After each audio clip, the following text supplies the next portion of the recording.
and you'll be in a well. What's going on? It's 3:13 in the morning. The answer is no. I didn't stay up all night. I actually went to bed at a decent hour, and then I woke up at 12:40. And I was not willing to just sit in my bed and figure it out from there. So, you know, you do what you got to do. I've been listening hardcore to music, not too hardcore music, but hardcore to music tonight.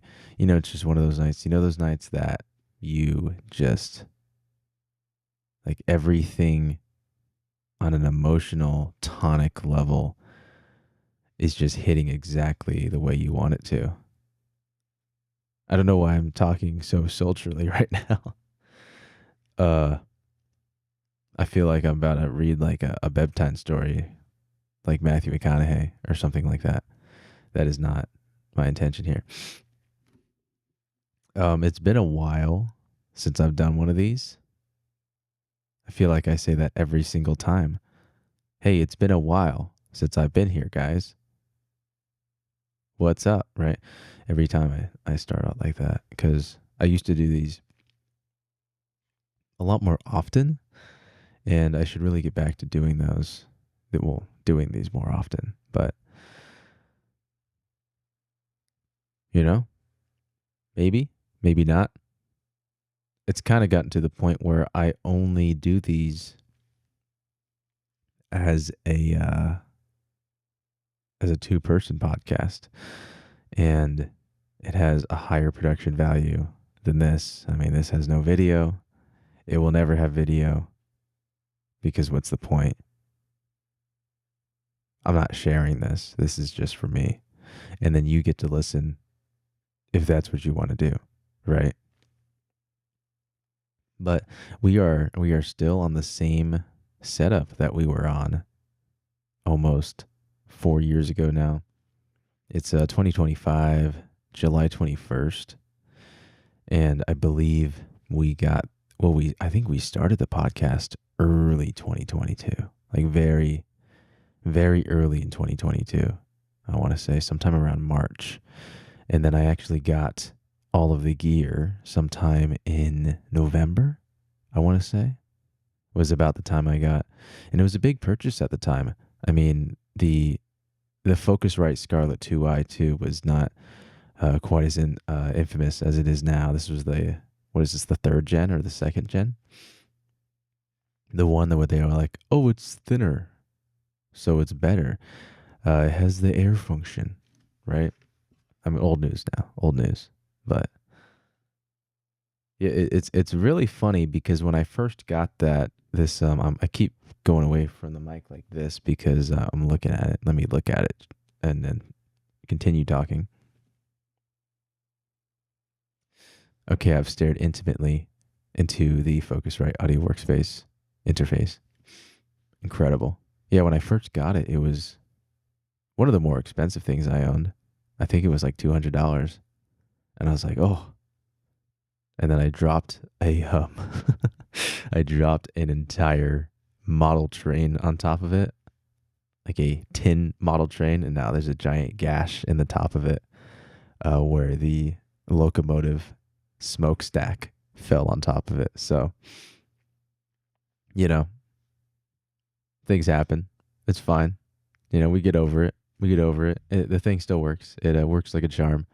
There's definitely not any buzzing anywhere. And I say that facetiously, but I don't mean it that way. I mean, this is some of the cleanest audio I've gotten from myself in a long time.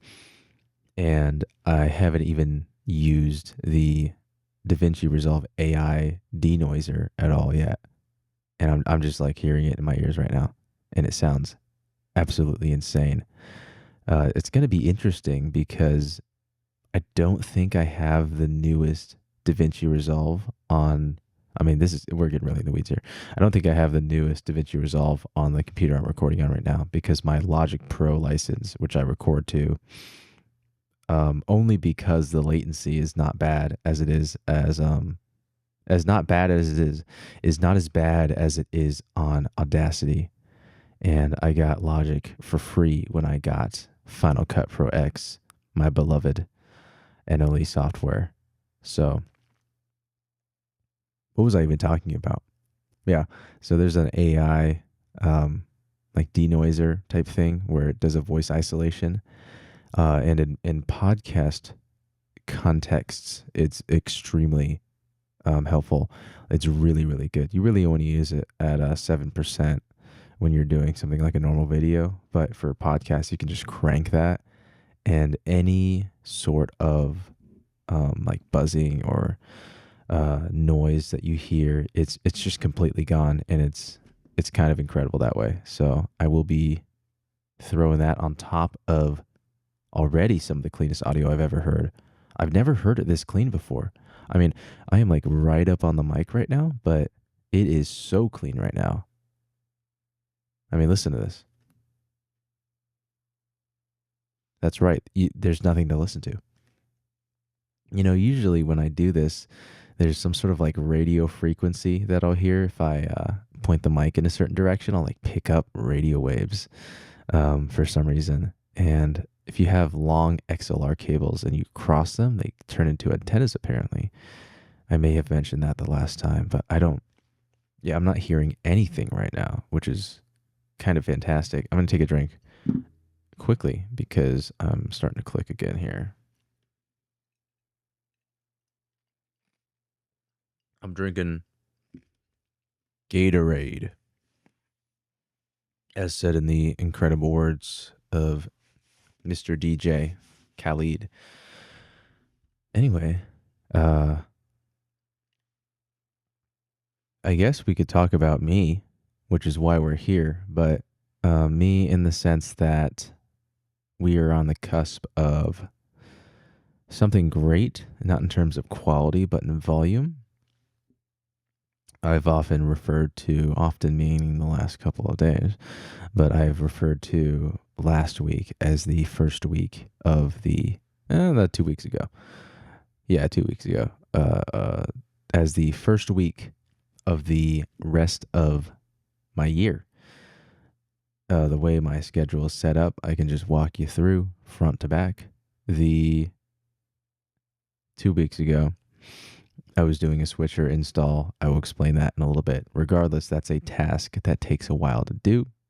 You kind of got to put everything aside and just do this one install thing. This is for my work. And then the week immediately after, for my other job, we had our camp. I teach band at a high school. So we had our camp right after that. And then it's also, now we're at current times, like it's Monday, July 21st, 3:22 in the morning. And there's band camp today, but I am taking the day off because I need to actually do my other job, you know, time management, all that juicy stuff. And then after that, at my work, we're adding another service to Saturday. And so I have that on top of all the midweek events starting up. And so that's going to take more of my time. And so that's going to be busy. And next week on Tuesday and Wednesday, I'm filming my short film on top of that, which means this week I need to heavily review the shot list and make sure I really know what I want here. Just review. So it's like riding a bike when I get out there. I have a lot to say about that short film in a little bit. And then on top of all that, I'm making my actual big film this year. And then on top of that, we have Christmas, which will start in November in terms of prep and time consumption. The other short film in terms of time consumption will start in September to November. And then on top of that, I have the band season. So it's kind of insane, but manageable as long as I don't say yes to stupid things. in the sense that,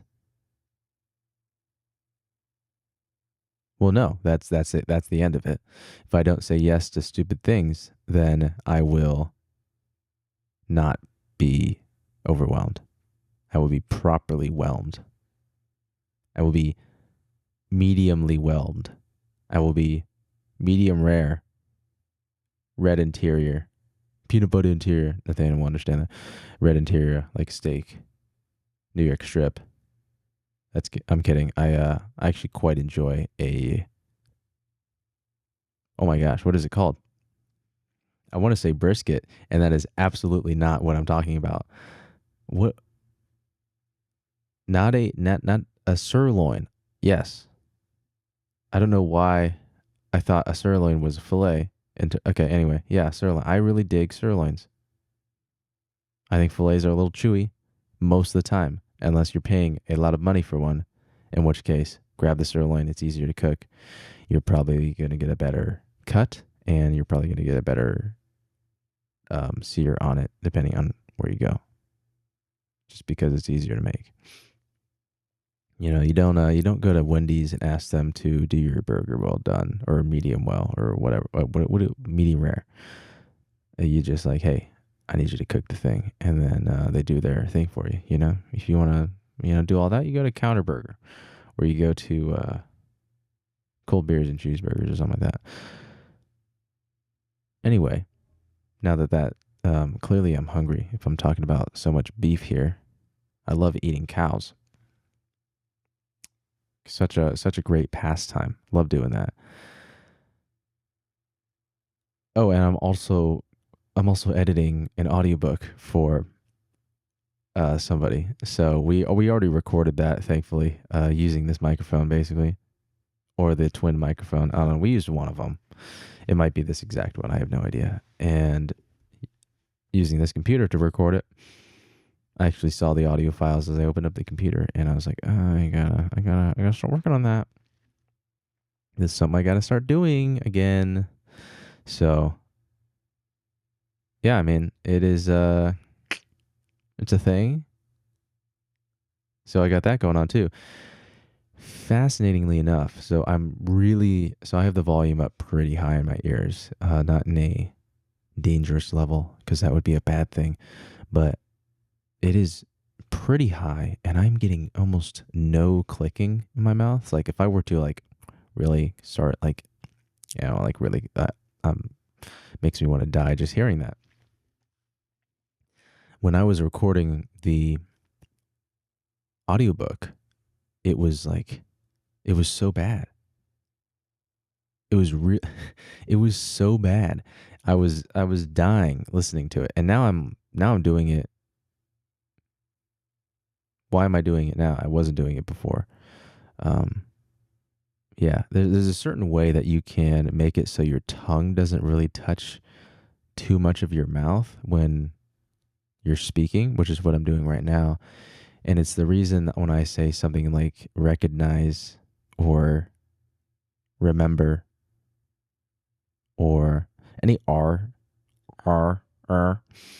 yeah, any R word is really hard to say when you don't utilize your tongue to its full surface level contact on the roof of your mouth. See, there's another R on the roof of your mouth, and it'll make it hard to say those sounds, and that's why I mispronounce words sometimes, because it's more important to me that I don't have going on, because this is not an ASMR channel. This is not an ASMR podcast. This podcast is for me to listen to and me alone. That's not true. It is intended for me alone to listen to, and I do not want to listen to lip smacking or tongue clicking when I listen to these back. So, tangent aside, I don't know if I've ever mentioned this on the podcast, but still has to do with the audiobook. I changed the way that I talk based on this podcast because I used to do it weekly. And it's interesting because it makes it hard to have a conversation when it's somewhat loud in the environment. Because if you really listen, I'm like very back here in my throat, like when I'm talking right now, and it's not because um I'm like, ooh, time to sound deep on the radio. It's not because of that. It's the same reason I just said, because of the tongue thing. Um, if I'm not utilizing, this is just me saying based on experience. I am no linguist person or dialect human being. If I'm not using my disclaimer, there you go. If I'm not using my tongue a ton to drive what I'm saying, like in the front of my mouth, I have to really push using the back, like back here. Like this is really where it's all at. And then you support it a little bit with, you kind of tighten your throat at the top, like I'm doing right now, overly. And then you just support it more with the back and you balance those. And then you don't really have to touch any part of your mouth with your tongue except for on your teeth, which generally do not have like a smacking noise because they're not sticky. Well, they shouldn't be sticky if you're a healthy human being. And so yeah, so I talk really kind of from back here all the time in my throat, and then I just support it more by tightening up the top of my esophagus area. There you go. Regardless, I talk like this now because of the podcast, because I was like, ooh, I like EQ'd my voice live with my own body. So I was like, ooh, there's not enough low end from what I personally enjoy listening to when I listen to podcasts. So, for example, I really, really like the audio quality. See, now my tongue's touching. I really, really like the audio quality of the Jocko podcast. Quality is not the right word. The character, the character of the Jocko podcast. It's like right here. It's all the time. It's like right up on the mic, like constantly. It's kind of a meme in the podcast community that they're just eating their mics, like constantly. I have to take another drink. I apologize. Normally I would make a cut there, but I don't want to say I pride myself, but I very much intentionally do not make any cuts in this unless I accidentally press the space bar or I have to like leave for an extended period of time. But if it's something like, oh, I got to take a drink or I got to cough or I got to swallow, no cuts, no cuts. And it also probably would be nice because then I could cut from what I was just saying to me continuing what I was just saying because I don't remember what I was talking about. It was something about, see, I don't even know what it was something about. And that way I could just skip to that in post. But now, you have to listen to me flail, which is, I don't want to say charm, but it's part of the characteristic of this. Aha, that's the word, character, the character of their microphone. So low end. Yeah, I really enjoy a lot of low end in a microphone in a very certain range. My buddy Phil would be able to, oh, this like 800 Kelvin. Wow, 800. What decibel? What is EQ? Hertz. Yes, 800 hertz, 200. He would know kind of the whatever. The human voice range is around like 2 to 4K. 4,000 as in 4K, 4K hertz. So that's like the frequency range. I kind of sit in like the 1 to 2.8 area, I think. I would have to check. I haven't looked at my EQ for a long time on my voice unfiltered. Regardless, if I take my voice to what I sound like, what I used to sound like, because where did I used to talk? I'll probably just go a little bit farther from the microphone because I used to project a lot more, and that's part of the point that I'm getting to. Yeah, I used to be up here like all the time. I would talk up here. I would talk up here all the time. Yeah, I would talk up here, and yeah, it was kind of high, a lot higher. I mean, there's still a lot of like you can hear You like a lot of that back end throat stuff still, because well, I mean that's where I'm talking from, and it's also the middle of the night, and I'm not trying to wake people up by using my full projecting voice. But yeah, I was usually up here. I was usually up here, and this is where it was. And now I've brought it all the way down here, and then I kind of pushed more in the back and pushing purely air right now in through. So so I brought it all the way down. This is where I like listening to people talk.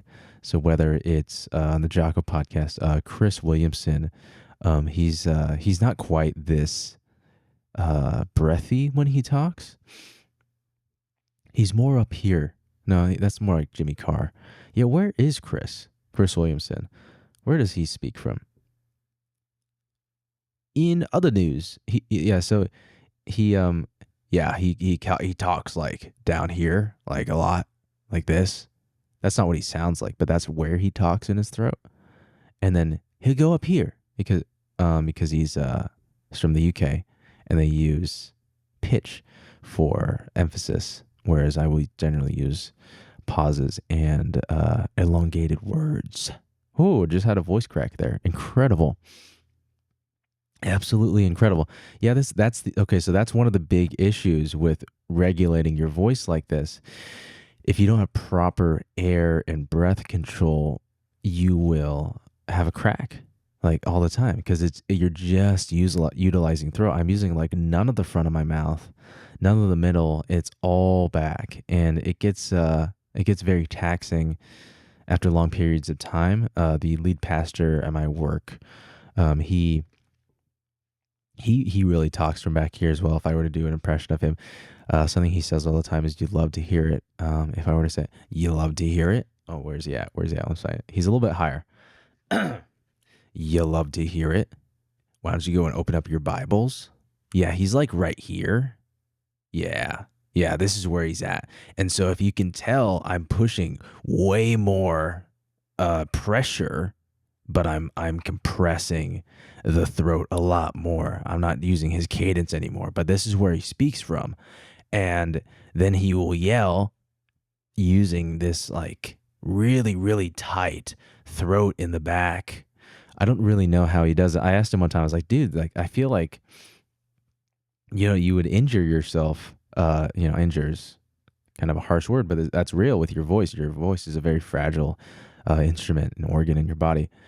How it works and stuff. I feel like I asked him one time, I feel like you would injure yourself doing this, and he said, it was really hard at the beginning, but I just absolutely, I've just built up so much endurance in those muscles where he can just give so many sermons in a row.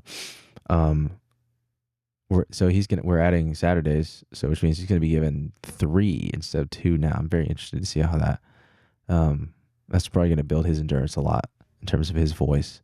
I don't know. This is the kind of stuff that I find really fascinating, and that the probably 4 other people on the planet really care about, who are not public speakers. Like, for example, I'm not a public speaker, and I have no intention to make that my profession. Can you imagine? I'm a professional guy who talks. I mean, I guess the Jean Pivier, what was her name? Jean Pierre, the spokesperson for the White House. I guess that's like their main job, is just to talk. You know, they're just giving information. Would a newscaster be a public speaker? I'm not entirely sure about that. I don't know, because it's like to camera. I guess that would make, like, it is live, so it's a little bit different. Live broadcast on a teleprompter, so it's a little bit different from like YouTube. I feel it's more akin to YouTube than it is like the White House spokesperson being like, "Hey, so this happened. This is what the administration's doing." I'm being very vague on purpose because I mentioned a very specific event that happened around 2020, and I had a podcast get flagged and taken down, and there was a strike on my channel. So that was pretty gay. I was not a fan of that.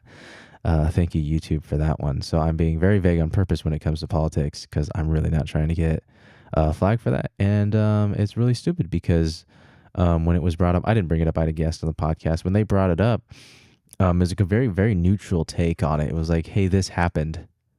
I think we all can agree that that event definitely did happen. How it was handled is entirely up to, interpretation of how your opinion is on that. I feel like I'm walking on ice right now. But it is definitely a fact that that did occur. And that was the stance in which we were approaching that specific topic, and we still got flagged, and I got the video taken down. So pretty stupid. Gotta crack my neck again.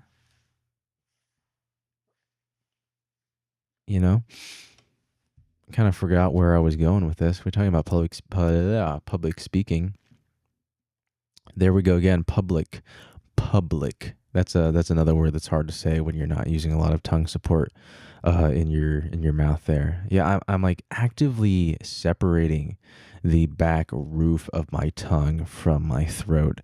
And that leaves a really open airway, and it makes it very difficult to regulate um, like very specific sounds like public. So that's like a C with an L. And so the L is a very tongue active sound, and then the C requires you to touch the tongue to your roof of your mouth, roof of your mouth. So, yeah, thank you for coming to the TED Talk about linguistics and how to talk. Yay. Yeah, that's something I really care about. I was talking to I had some things I wanted to say on this podcast, and we're just not following that at all. And that's totally fine because I'm actually really interested in what I'm talking about right now. So I met with, I guess, some context. The Stalled Short Film Showcase I went to last year. I made a video about it on the main channel.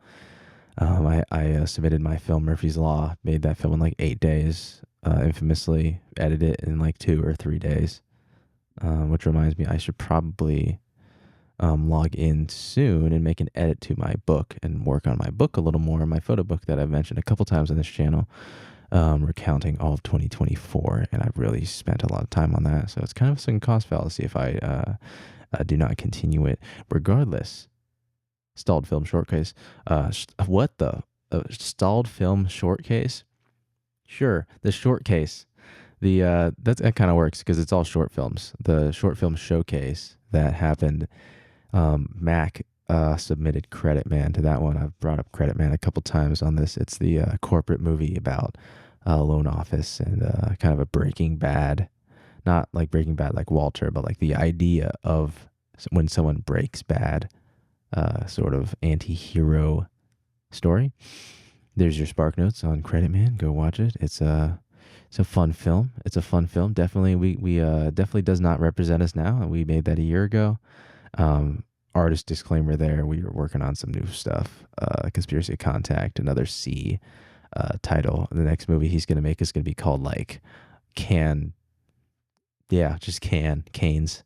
The Canes movie. I don't know. What was I saying? Yeah. So we submitted Credit Man to that thing. It was I will say this: the film selection this year is not nearly as high quality as it was when I submitted Murphy's Law.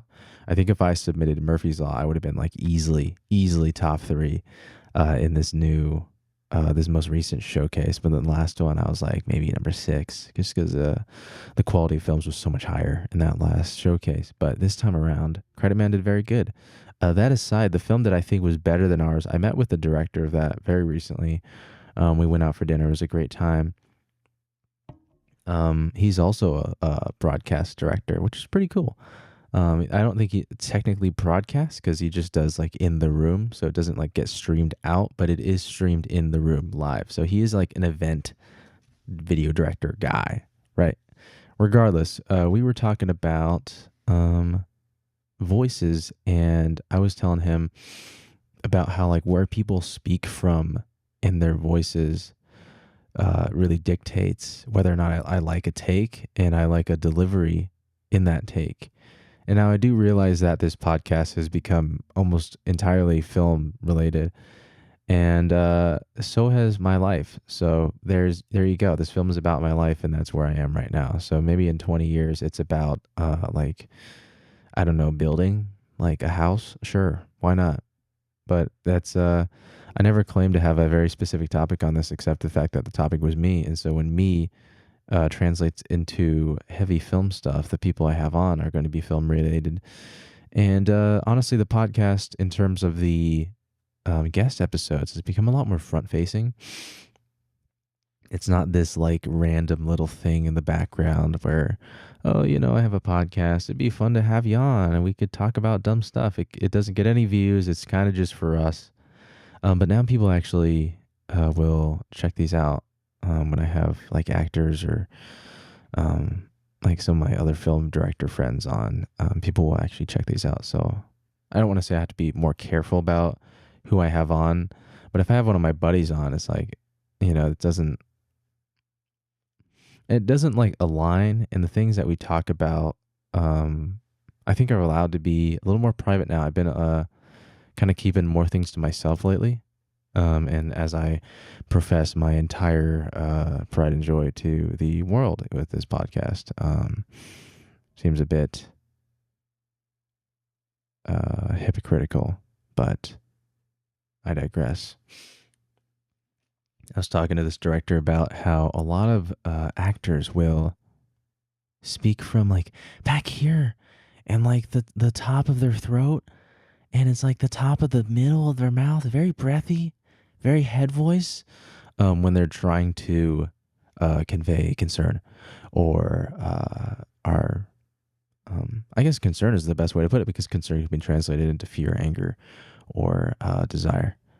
Yeah, it's kind of a mark of like, this is interesting. I don't know, like I think if I saw an actor conveying that way in a tape or in a reel that they sent me, it would almost be an absolute no from the get go. They would have to really bring something else to the table where it's like, okay, we can work around this type of approach, because it really doesn't have to do with the delivery when we're talking about this specific aspect. It's all about the approach, and it's like, where are we when we get down to it? If someone's natural voice is like up here most of the time, I mean, some people talk like this most of the time. Some people are up here, and you add a little thing, and it's a little bit of a. I mean, and Adam Sandler is kind of in that range. I can't do an Adam. I'm not gonna bore you with me attempting to do so. I don't really know what he sounds like in a materialistic way. I just know generally he's like up here. More like Tobey Maguire, I would say, is a better person. Tobey Maguire is very much high. I mean, if you think about his performance in The Great Gatsby, he's like, and Gatsby was doing this. He's like kind of in this area. Owen Wilson's the same way. And so if they're showing concern and they're up here, that makes a lot of sense. Someone I know, he talks, where does he talk? He talks like, oh yeah, yeah. He's like down here, but he's like very open, and yeah, yeah. So that's like where he talks from.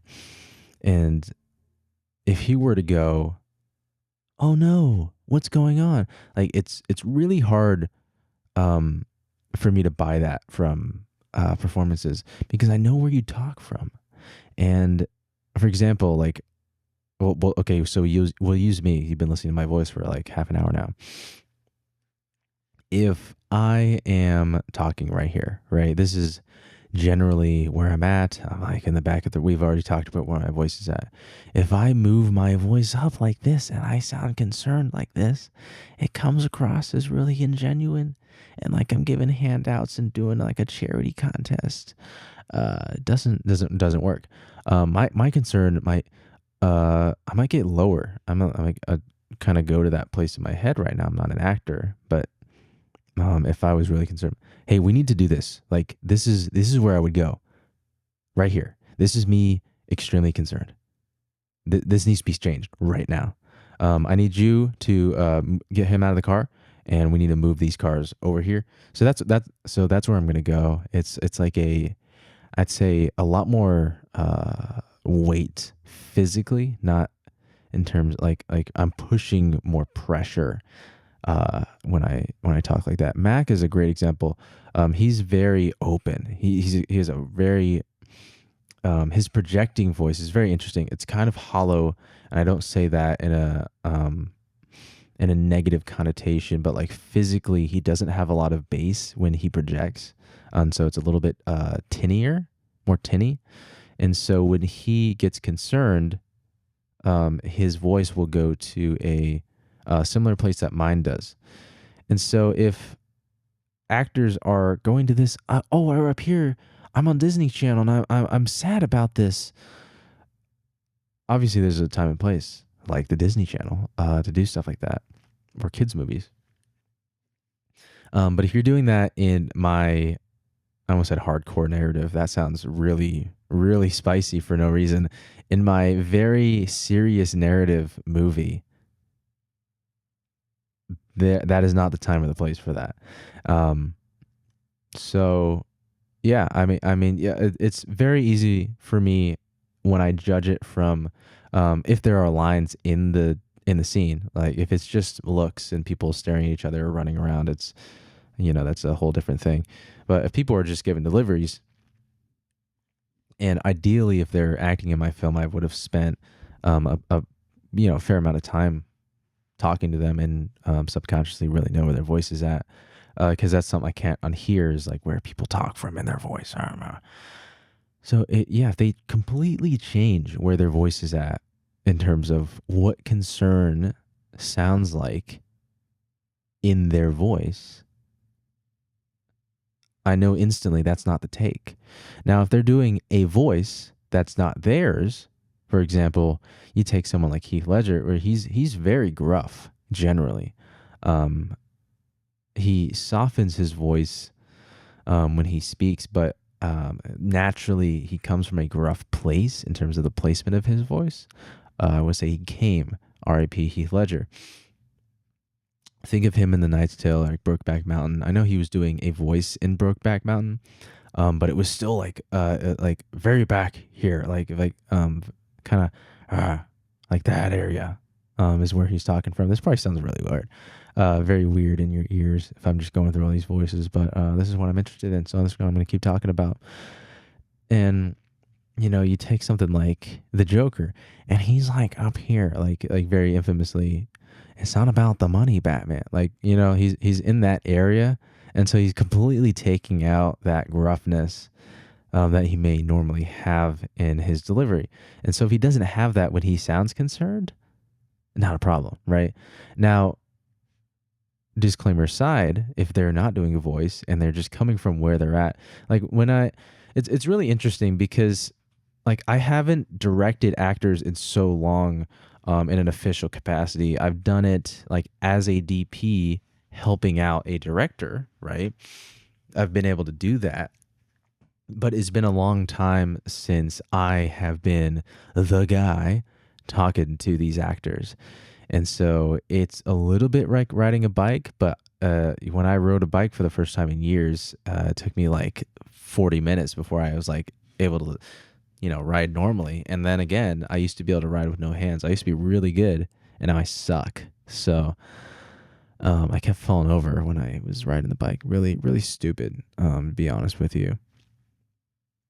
Anyway, yeah, it's been a while since I've directed actors like that. So like inherently I know these things and what I look for, and it's so easy to watch someone else direct and be like, man, I think I would actually do this, because you when you watch someone direct, at least at the level that I'm at, this sort of like independent area, you have the luxury of approaching directing those actors how you would hope to do so on a well managed, bigger budget film where the director really is only focusing on the story and the actors. Whereas on a short film, indie production, the director's doing like everything. And so it's really hard to focus on the actors in that sense. And I've been finding that recently, trying to direct actors for this high concept Sinatra piece that I'm doing. It's just a music video. It's no dialogue, no sound. It's just the music.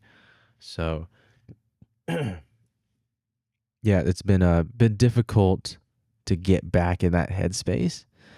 Um, Even though I know inherently, like, oh, like this is what I want people to sound like, and it's this Sinatra film is hard for me because there's no like, so actors generally would like to dig into something. The term "sink my teeth into it" is vapid in the acting world, and the reason is you need like some sort of friction, something to grip onto, like a handle. It's like you don't want a smooth handle. There needs to be something physically there to grab onto.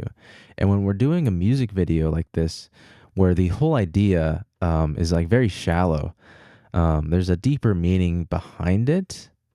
But at the end of the day, it's all vibes. It's supposed to look pretty. It's not inherently deep. It's a Frank Sinatra song. It's just a good time. It's a film that I'll be able to show my mother, for example, and she won't be like, "Oh, like, are you okay? Like, I can't believe you made this story. Like, why did you write this? Are you going through something right now?" They won't poke and prod at the director. They'll just watch it and be like, "Oh, that was great. I love that. That was so cute." And then they move on with their life.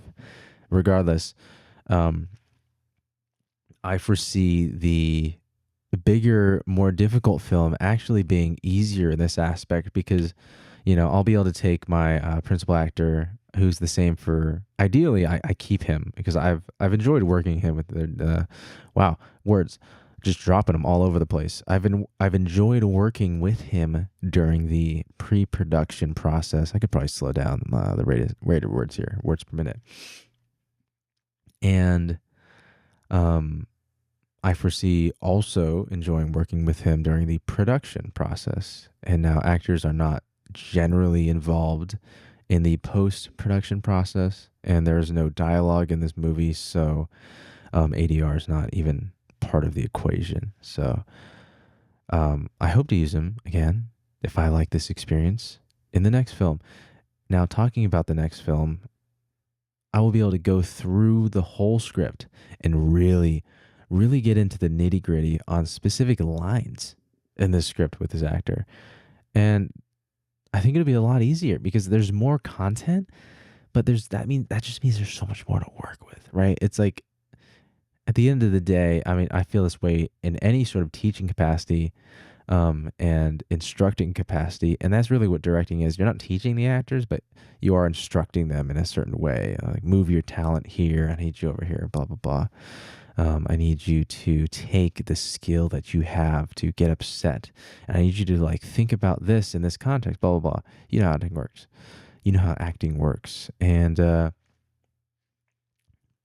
in drumming, for example, like the band stuff, if they're not approaching the drum with enough grit, GRIT, then it's really hard to fix because it's like, oh, I need you to hit the drum harder. Okay, well, maybe they're hitting it as hard as they can, or as hard as they think they can, or as hard as they believe they can. It's always easier to say, "Hey, I need you to pull back on hitting the drum." But if they're not hitting the drum hard enough with enough velocity and enough like torque in their arm to begin with, very, very, very difficult to fix other things, because they're just not approaching it in the right way to begin with. The same thing with like these scripts. It's like, for example, there's a scene in the Sinatra film where the boy sees the girl across the way and he's sipping coffee and he's like, "Oh, there's a girl there." He's surveying before this, just watching. Something catches his eye. It's her. Very cartoonish. He like rubs his eyes. I think Tom and Jerry, Charlie Chaplin inspiration here. He sees her. He's like, "What? Oh," right? And that's kind of the length and the depth in which I can really give notes on this, before I see anything, and even like adjusting. What am I like? Oh, she's the prettiest thing you've ever seen in your life.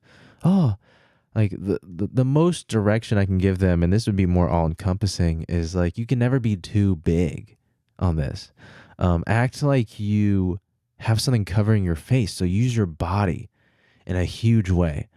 Think large, like think about having a mask on. You can't use your face, and so everything needs to be translated through your body movements And then we also have your face, right?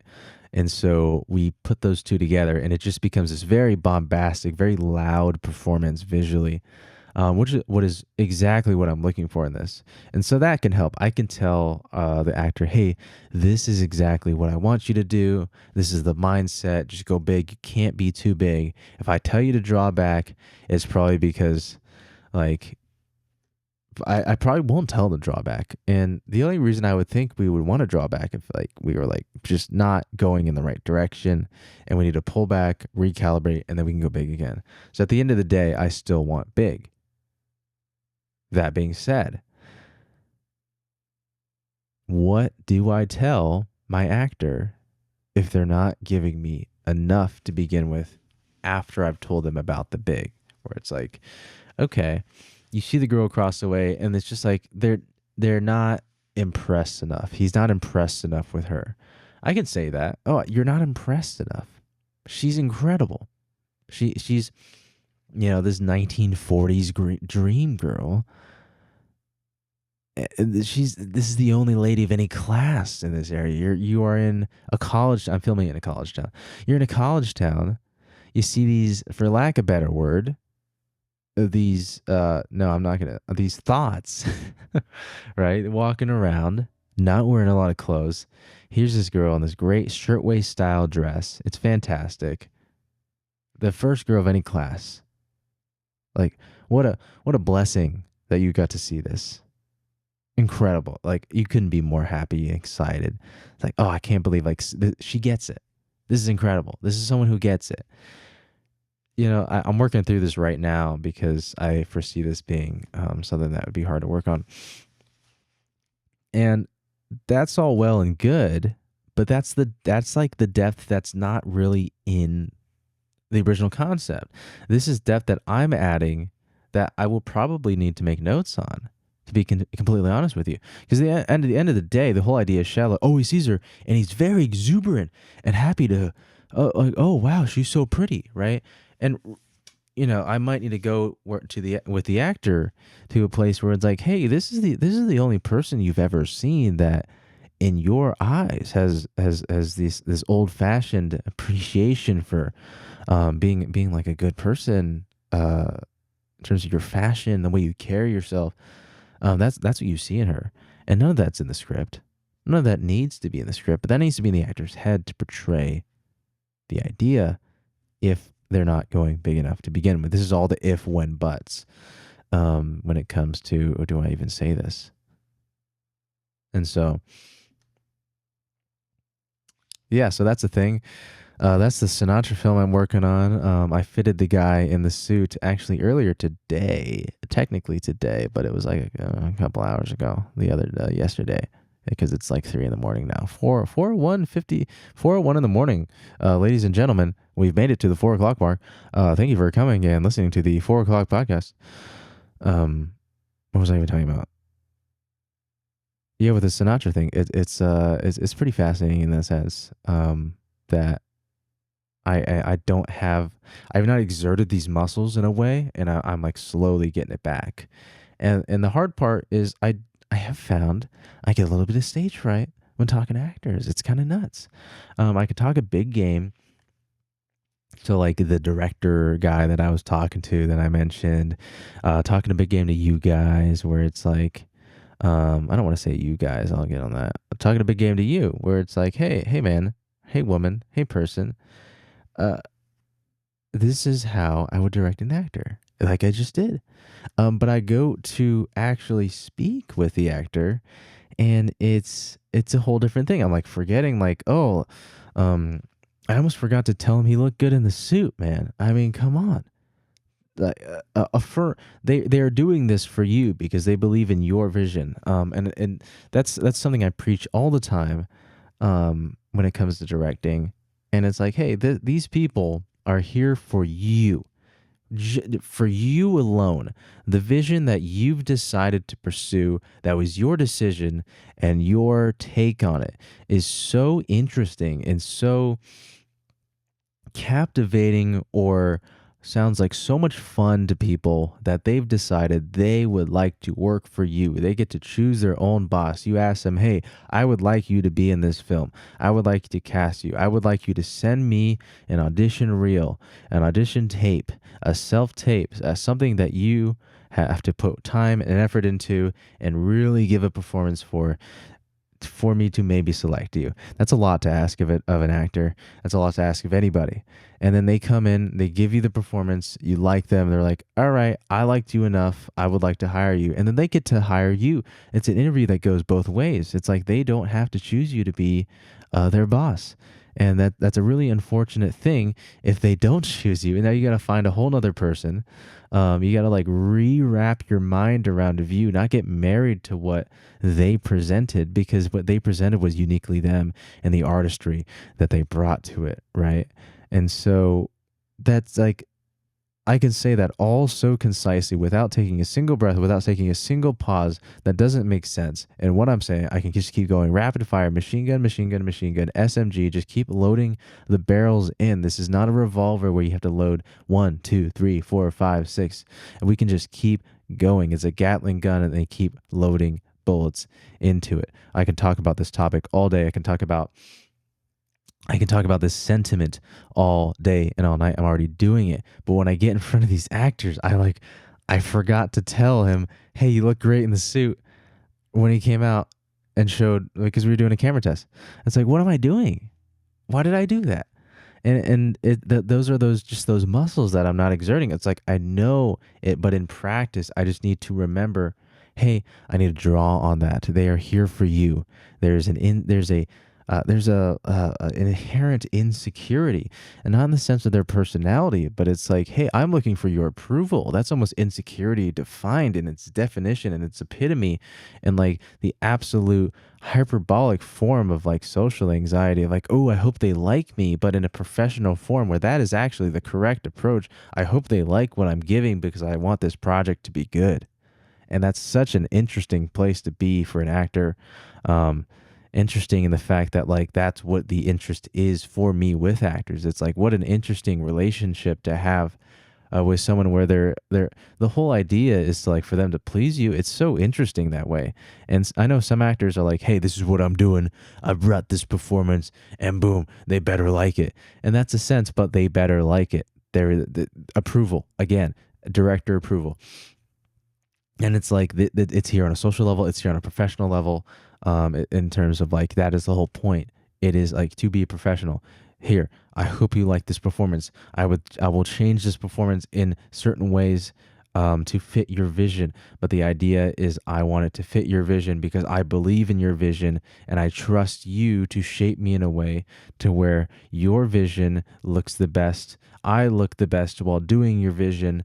And it's a whole thing, and it's so fascinating. Like, I hope you like it because I like what you think. Do you know what I mean? Where it's like, what I think about this vision, they dig. And so what I think about them in context of their vision, they would like it to be good. And for some reason, I was like so indifferent about this. I was like, bro, what are we doing? Like, bro, meaning talking to me, Ben. Like, why are we not just absolutely like being on top of it? Just like, hey, this was good. You look stunning. This is what I saw in my head, and I love it. I approve. That's it. I don't know why I didn't do that. Actually, I do know why. I just said it. Those muscles have not been exerted. And this is the exact reason why I'm glad I had this foresight. Props to me. I will take all the credit for this. This is going to sound bad, but this is all about me. I'm okay. It'll make sense why I'm comfortable taking the credit for this. I'm making the Sinatra. I was not going to make the Sinatra film. I wanted to make it last year. It's September. It is almost August. That's a long time. The moment was gone, but I needed a film to warm me up as a director before I did the big film. That was that is the big thing, right? And so imagine if I was running into these issues on set of the big thing, which is a dramatic narrative film that is super super touchy.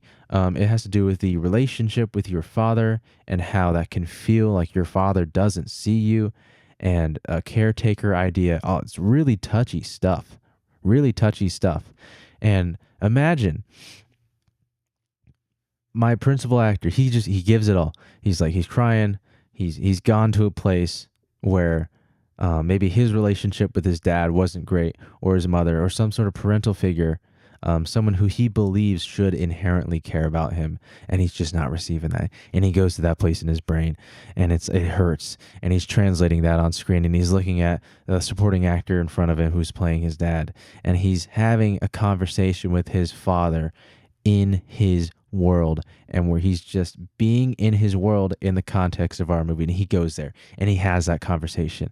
And I'm just like, okay, so the camera's on a 24 mil, so it's like, am I not gonna recognize the idea that this guy just went here in his brain? It's like, hey, like all these dramatic romance films,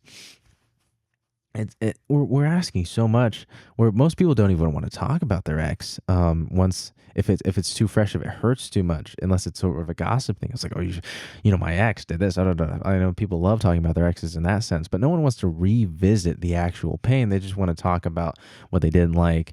These like just conversation topics. But for example, Murphy's Law. It's like we're asking so much of these actors. I mean, I feel like I gave them support, but I don't feel like I gave them enough support. And I truly don't believe there is a definition of enough support when we're doing a breakup scene like that, where it's like they had to go there in their brain. They had to, like, I don't know what kind of previous romantical relationships they've had, but that was definitely something I should have explored with them. But we were on such a time crunch. I mean, we had 8 days, so there's only so much storming you can do between each other without it becoming invasive. Where it's like, hey, we're not there yet. I'm not willing to talk about her with you. I'm not willing to talk about him with you. Where you know what I mean. And that's on an emotional level, where it's like, hey, we're not there yet. For example, the tie. It's like my lead was like, hey, I don't really know how to tie a tie right now. And I know how to tie a tie, but I don't think we're at the point where I can just go up and like wrap my arms around his neck and tie a tie for him, you know, especially when his girlfriend's right there and is perfectly capable of, going on YouTube, figuring out how to tie a tie and doing it for him. So how did I not remember that when it's so vivid for me? Clearly, I just talked about it for like 10 minutes, right? It's so interesting how in practice these things don't work. So I'm glad I remembered and I recognize that I failed, that I didn't do the I didn't recognize, show enough approval in that context. So it'd be something I'm working on, something I'm gonna do better next time. This is something I wanted to talk about as well. When I was over, I went to their house, make it more comfortable space because they're trying not to close.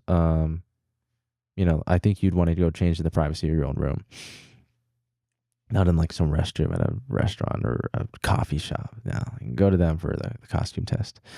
I asked the female actress for this film, the romantic interest, hey, like what in film is the reason that you do it, right? And she's like, oh, I've always been an actress. I see someone like Emma Stone. I'm like, oh, I want to do that. I would love to have her life occupation, like the kind of stuff that she does. And I was like, that's great. But like, what? I obviously didn't say it like that, but like, why? What about Emma Stone, for example? She also mentioned Florence Pugh. What about Emma Stone makes you like, like, what is it specific? Like, why? What is the why behind that? Why do you want to be her? I understand that you want to like emulate her life, and that's great because you like her, but like beyond, oh, I just like Emma Stone, like, what does she bring to the table that you dig so much to where it inspires you to do film like this? And honestly, she actually didn't have an answer for that, which was not surprising because when I was asked about film on that intimate of a level, I didn't have an answer for it. I don't think most people do. On Take a Drink.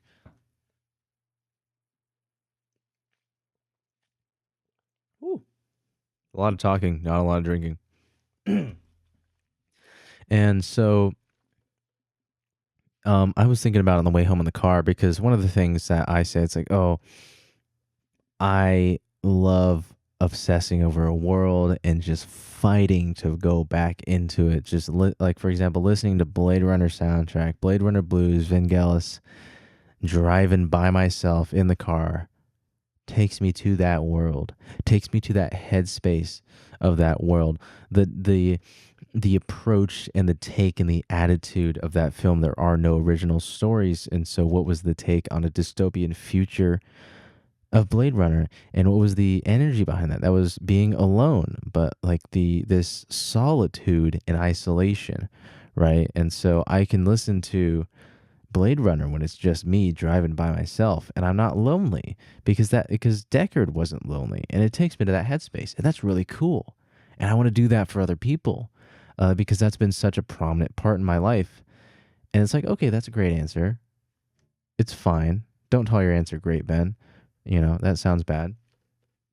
But also something that I want to say struggled with, but has been an annoyance and something that I've always wanted was for people to understand the world in the way that I understand it. Meaning, oh, if you only knew, right? If you only knew the context of this situationship.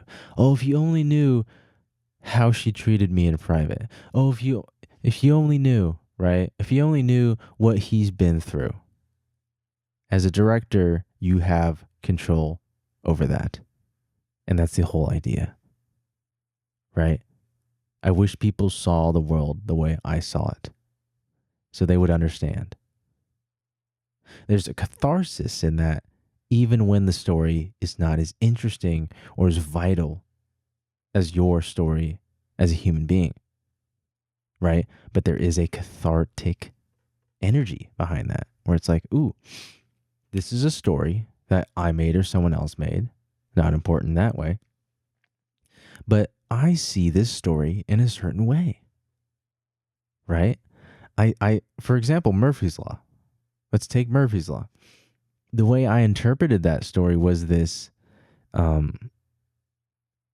there's like it's cinematic in its collapse, right? This relationship. It's inferred that this has been going on for a while. They keep breaking up over and over. It's a bad relationship. But there is beauty in that quiet destruction. Beauty meaning like it's so just awful that you just have to step back and like for the love of the game, like wow, that like is so bad. Like it is so impressively bad. It's kind of like stunning and not awe-inspiring, but awe-striking perhaps is a better way to put it. Um like you see these relationships, if you've ever been in one like that, it's quite overwhelming, and it is it's thrilling in a way that is like you're emotionally so stretched all the time, and it's such an interesting and for some people a very addictive feeling. It's so high adrenaline. You are so stressed. The cortisol levels in your brain are just off the charts. You to feel so strongly in either direction, right? I mean, in a positive relationship, the direction is toward this person. I love this person so much. I love him so much. I love her so much. Blah blah blah. Whoever, whichever side you're on in that relationship, right? Um, but when it comes to these other relationships, like I feel so strongly and I don't know how to define that. And that's such a unique feeling in these failing relationships that is Murphy's Law. And that's the approach that I took it from. It's like, wow, this is so intense. And I don't know how to feel about that. And that within itself is like something to think about and something that affects me deeply and will stick with me. And a lot of people get addicted to that feeling, which is not really what the story's about. But I think it's important to say right now as I'm talking about it, right? You the to feel I like I've heard people describe those relationships like they're in a movie. Oh, I went to go see her. It was 3 in the morning. We went to IHOP, and then I woke up. We stayed there for 3 hours, just like savoring any moment we could have with each other. And then I went to work in the morning or something. And then to have that all ripped away and it's not really working out because you guys can't fully commit to each other. It's just such a bad situation, but it's also intense and also vibrant in its emotional destruction and atrocity, right? That's what Murphy's Law is about. That is the feeling I'm trying to portray. And that is how I see, me personally, how I see those awful failing relationships where people have problems committing to each other. And you have all of these emotions fighting against each other inside your chest, inside your heart, inside your brain. And the interesting thing about that is that you have all of this like built up pressure, like bringing it back to pressure, right? How much air are you pushing through, right? All this pressure, how much emotion are you pushing? And you have no way to focus it because you don't know what you want. You don't know that you love her, or you don't know that you love him, or you love him, or and you don't know how to express that, or you've had a bad experience in the past and so you can't bring yourself to fully open up to her. Either way, that's how I see these relationships. That is not how everyone sees these relationships. I've heard people say Murphy's Law was like depressing and it reminded them of their ex and it was like awful. And it's like, yeah, it's supposed to be awful and depressing because that's the nature of the story, but it is epic in proportion of an emotional scale. The same way that anime looks so visually epic because it's the visual representation of the emotions that these characters are feeling. And that's why like teenagers get so obsessed with anime, because the whole idea of like the hormonal rise and like the attitudes that they have and the emotions are so high in every direction. So the highs are so high, the lows are so indescribably low, right? That's what Murphy's Law is about. It's like these just torrents and torrents of emotions. That's how I see Murphy's Law, right? I wish people understood how I saw these relationships. Well, now I can have an avenue to where maybe, just maybe, they will interpret it that way. Either way, they have the tools to do so. And that within itself is extremely cathartic. And that is why I love being a director, even though I've only directed a couple things. Isn't that fascinating? Um,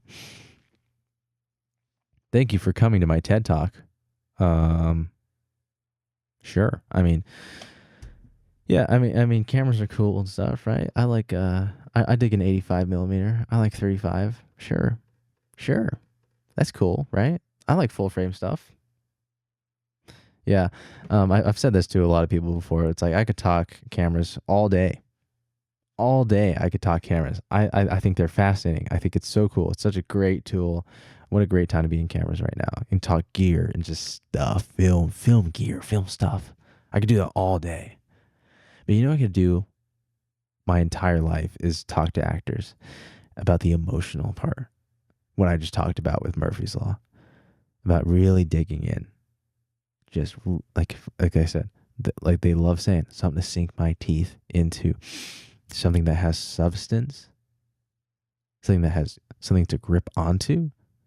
Um, Something about the stalled showcase this year that I was thinking about on a very intimate level was what film is going to be my favorite and why is it my favorite? You know, people come away from watching a movie and like, oh, this is my favorite part and this is why, right?